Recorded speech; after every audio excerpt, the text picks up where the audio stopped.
Dereon Coleman's a guy that I've been thinking's been underrated for a while now. He's been committed to Miami since 2024 after his sophomore season, right before his junior year season. And since then, 24/7 hasn't really upgraded his star ratings at all. This dude's still a 3-star according to 24/7. And of course, the website ratings don't matter. It's just funny because sometimes you'll turn on the actual film after looking at their profile and you'll be like, did we watch the same kid? Is there another Dereon Coleman? Is there another Jones and another Orlando that I don't know about? No, this is the same kid. Look at this throw right here off platform. Just a laser.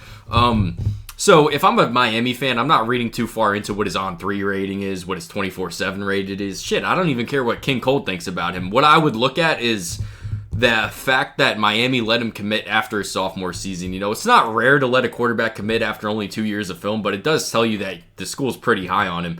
And the fact that they haven't really chased a big-time name in 2026 quarterback-wise since Dereon Coleman's committed, that means they had their guy. And I think that this coaching staff's a lot higher on Dereon Coleman than the media would kind of lead you to believe in. Of course, we don't really care about the 24/7 ratings. I just think, something worth considering, especially considering the quarterback situation at Miami. And I'll talk about that in a little bit. This kid, DJ Hicks, number 5 for Jones. I turned on this Dereon Coleman flip and I was like, who the hell is this kid? Look at how fast this dude is. He's a senior. Also, number 2 for Jones, Larry Miles. He's committed to Nebraska, really underrated prospect as well. He's only a 3-star according to 24/7. Look at this right here. Tell me a 3-star can do this kind of stuff. But the point I'm trying to make is this 2026 class for Miami is pretty big because you take a look at what's in the quarterback room after Carson Beck leaves. He's going to be graduating. Emory Williams, pretty good quarterback, and then Luke Nickel committed in the 25 class from Milton in Georgia.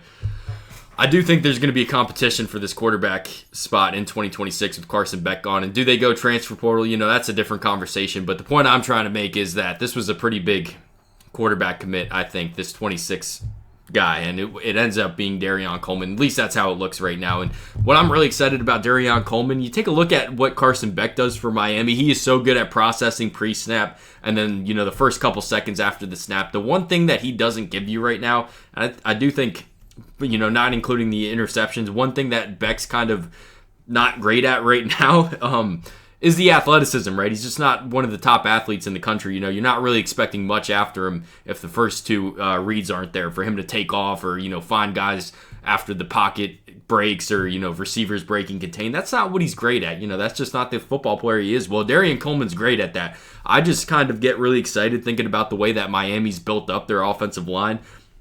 Not only what they have right now, of course, one of the best offensive lines and then one of the best units in the country, not only offensive lines, but best units that they have right now. They've recruited like that also. Cannon Pickett, I think in this 26 class, Jackson Cantwell, of course, one of the best players in the country, regardless of position.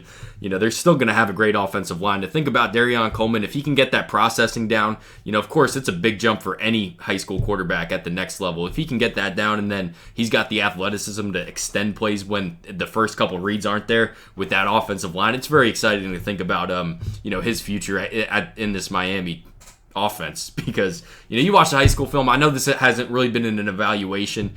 It's been a bit more of whatever, but we've been talking about Dereon Coleman for a while now. I'm starting to get excited actually thinking about him playing college football. But what you see on the high school film, like I said, the off-script stuff's really exciting, and that's something that Miami doesn't have in their starting quarterback right now.